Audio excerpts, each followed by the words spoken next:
Allez, bonjour à tous et bienvenue sur universimu.com. Allez, je me jette à l'eau, je vous fais ce petit débrief de mon petit road trip au Japon. Je suis parti du 16 au 23 novembre, hein, comme vous le savez, à Tokyo. Pour des raisons professionnelles, j'avais 2 jours à faire là-bas. Je me suis dit, je vais pas y aller que pour 2 jours, c'est juste pas possible. Donc j'ai rajouté quelques jours de tourisme pour au final faire une semaine complète à Tokyo.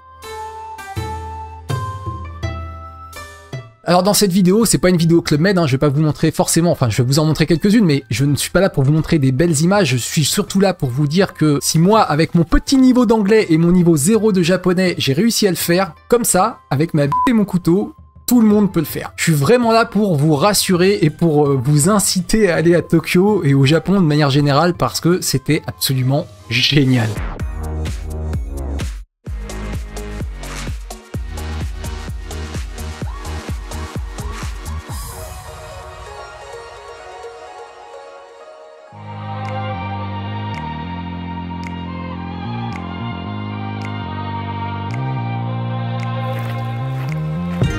Allez, c'est parti, je vais vous faire la chronologie complète. Je vais vous expliquer comment je me suis organisé et comment s'est passé globalement ma semaine là-bas. Alors, je me suis réveillé assez tard, hein, fin août, quand je suis rentré de vacances. J'ai commencé à vouloir regarder pour prendre un vol sec et une chambre d'hôtel directement dans Tokyo pour aller là-bas et me démerder par mes propres moyens. J'y allais tout seul, donc je me suis dit, je prends pas de risque, je suis tout seul, j'emmène pas ma femme, mes enfants, donc j'ai pas besoin d'avoir le grand confort et de tout organiser, je peux y aller comme ça, je suis un grand garçon. J'ai commencé à regarder les vols c'était très compliqué, il y a des vols directs, il y a des vols avec des escales, il y a un petit peu de tout, un petit peu à tous les tarifs. Finalement, je suis moi passé par Cdiscount, qui ont une partie voyage, hein, Cdiscount voyage, qui proposait soit un vol avec escale pour à peu près 700 € l'aller-retour, soit un vol direct de 12 heures au lieu de 20 heures, donc c'est 12 heures déjà, faut déjà les enquiller, hein.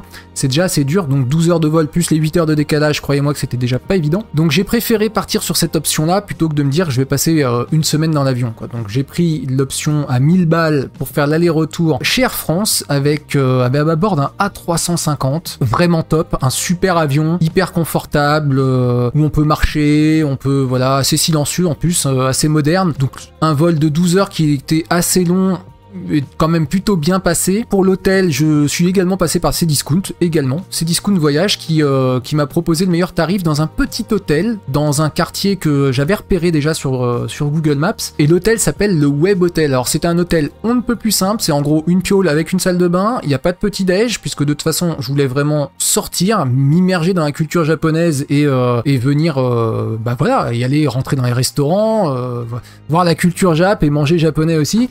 Donc je voulais pas en fait, je voulais pas avoir tout ce confort, le confort que pouvait proposer un hôtel. À part les chiottes japonaises quand même. Donc dans l'organisation de mon voyage, je continue, j'appelle ma banque pour savoir comment ça se passe pour l'argent là-bas. Donc elle me dit que avec un petit complément de 20 € pendant un mois sur ma carte Visa, je peux avoir des retraits illimités sans frais et faire des paiements également sans frais. Donc je prends ce petit forfait-là histoire d'être vraiment tranquille sur les paiements. On verra après que ça n'aura servi absolument à rien. Et également, je prévois pour mon téléphone une carte SIM japonaise parce que Orange me surtaxait, enfin il n'y avait pas d'ailleurs de forfait Orange pour aller au Japon. On me proposait pour 20 € supplémentaires d'avoir 10 gigas sur place et une demi-heure d'appel, ce qui est très bien, ce qui dépanne, et d'ailleurs j'ai pris cette option, en plus d'une carte SIM japonaise tout réseau, uniquement pour la data. Alors pourquoi uniquement pour la data? Parce que quand vous arrivez sur place, lui ça devient juste votre meilleur ami, le GPS et Google Traduction en temps réel, vous avez besoin d'avoir de la data. Donc j'ai pris une carte sur Japan Experience que j'ai reçue juste avant mon départ. Vous arrivez à Tokyo, vous mettez ça dans votre téléphone et il y a juste une toute petite manip qui prend 2 secondes à faire et bam, votre téléphone devient un téléphone japonais. C'est absolument génial, vive les nouvelles technologies pour ça, parce que je pense qu'il y a 15 ans, 20 ans en arrière, ça aurait vraiment pu être la merde de faire ce genre de voyage sans un smartphone.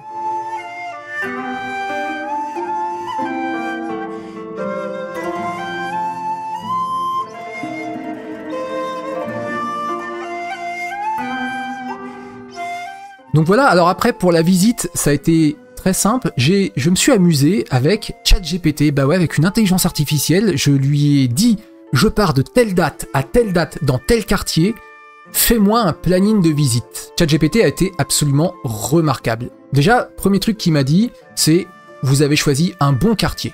Merci de me rassurer. Et ensuite, il m'a fait un détail par demi-journée. Bon, bien entendu, j'ai été contrôlé, moi, après... Si les informations qu'il m'avait données étaient pertinentes, et elles l'étaient. Donc j'ai imprimé son planning et je suis parti au Japon comme ça.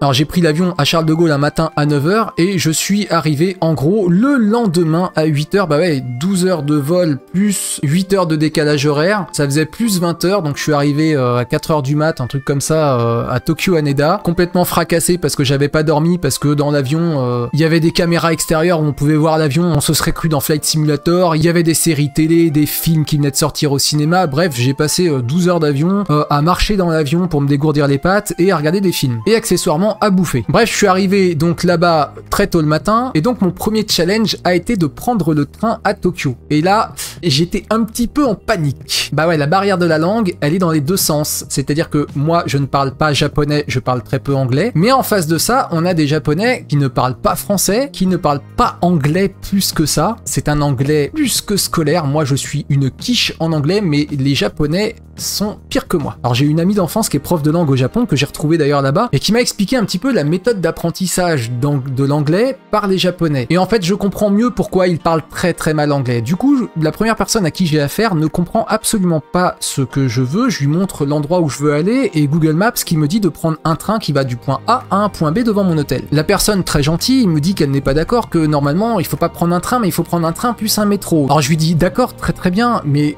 bah dans ce cas, quel billet je dois prendre? Il me montre les machines, mais il n'est pas capable de m'expliquer vraiment. Et puis je lui dis, bah j'ai ma carte bleue, je peux payer.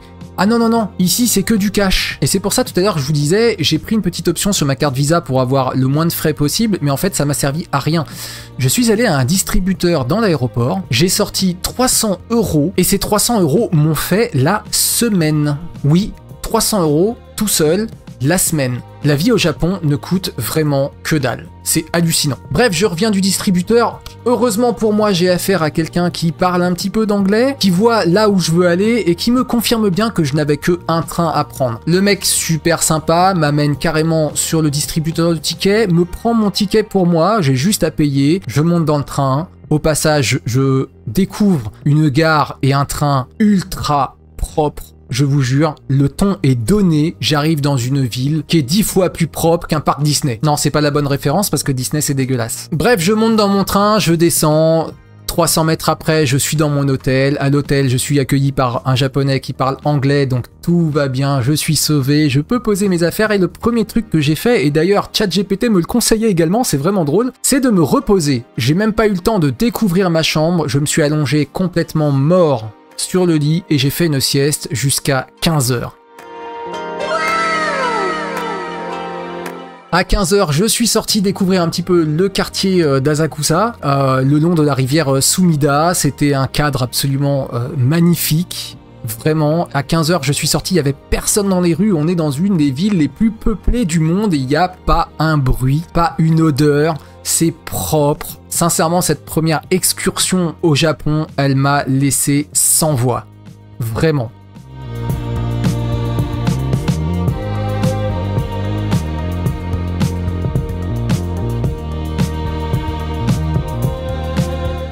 Alors, ce que je suis en train de vous dire là, c'est mon regard de touriste. Je me doute bien que peut-être que l'envers du décor il est un peu différent, mais en tout cas moi en tant que touriste, la première impression elle a été ultra positive. Donc j'ai pris mon petit Google Maps et je suis allé me promener un petit peu. Le premier truc que j'ai fait c'est le temple Sensoji qui était juste à côté, qui est un des plus gros temples de Tokyo et un endroit super touristique où il y avait plein de monde. Bref, je suis passé des rues complètement vides à un véritable burn full. Moi personnellement ça me gêne pas, je sais très bien que je suis un touriste, que je vais aller forcément rencontrer des touristes, donc aucun problème là-dessus. Et puis il faut bien avouer quand même que ce premier temple, puisque je voulais quand même visiter des temples et puis visiter un petit peu le côté nature de Tokyo qui mélange aussi bien des grands buildings que des super gros parcs, ça faisait vraiment partie de mon cahier des charges au niveau des visites.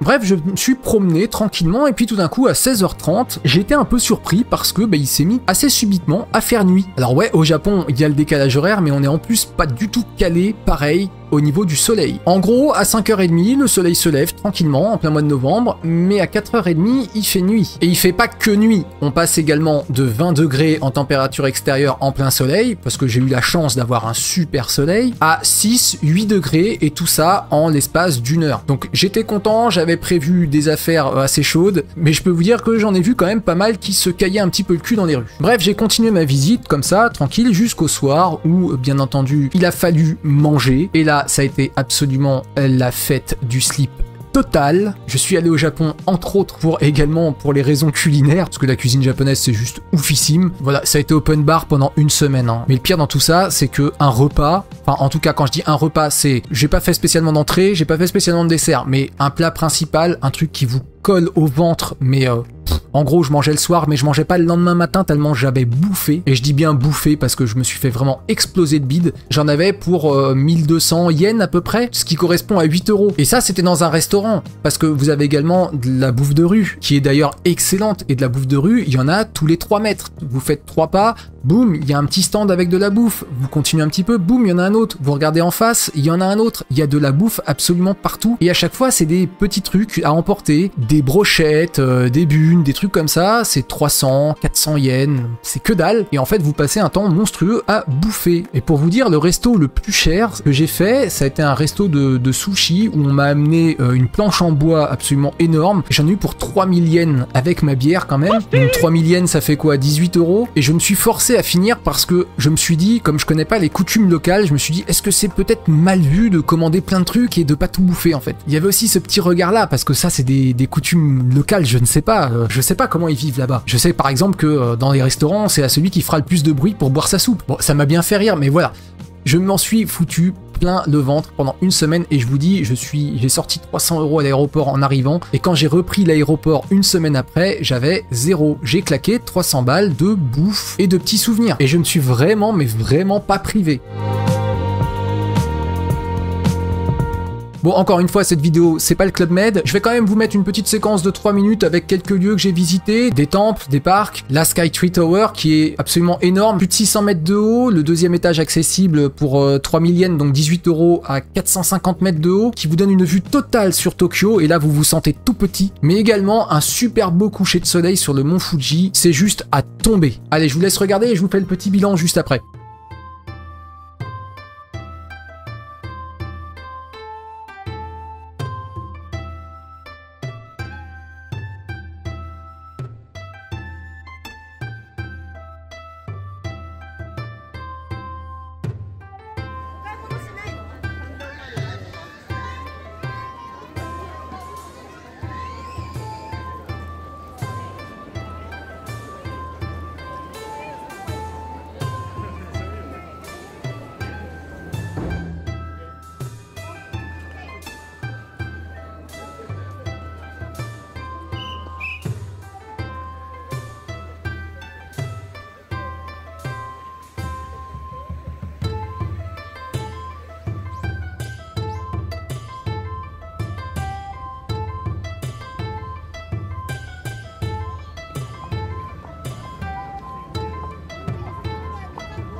Welcome to Mario Kart!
Bon voilà, globalement ma petite semaine à Tokyo s'est terminée comme elle a commencé, c'est-à-dire super bien. J'ai passé un super séjour, mais encore une fois en tant que touriste, j'ai pas réellement vu la manière réelle de vivre des Japonais. Mais déjà, et chose très très rare, je suis quand même parti de Tokyo en me disant bordel, j'aimerais vraiment vivre là-bas. Voilà, je pense que je vais clore cette vidéo sur cette belle pensée. Et dernière petite chose, c'est vrai que j'ai pas parlé du retour. Le retour, donc 12 heures d'avion, moins 8 heures puisqu'on revient en arrière pour le coup. Je suis parti donc le midi de Tokyo, je suis arrivé le soir en France, mais alors totalement fracassé, de chez fracassé, et qu'il m'a fallu une bonne semaine avant de m'en remettre. Voilà, ce sera le mot de la fin. Si vous avez des questions, vous pouvez me les poser en commentaire. Je vous invite bien sûr à aller voir des chaînes de youtubeurs comme Ici Japon qui parleront d'une manière encore différente du Japon puisqu'il vit là-bas, mais encore une fois, dites-vous que tout ce que vous pouvez voir sur YouTube ou dans les reportages, c'est toujours à travers les yeux de quelqu'un, et que même si c'est objectif, ça reste quand même les yeux de quelqu'un d'autre, et que vraiment le meilleur moyen de se faire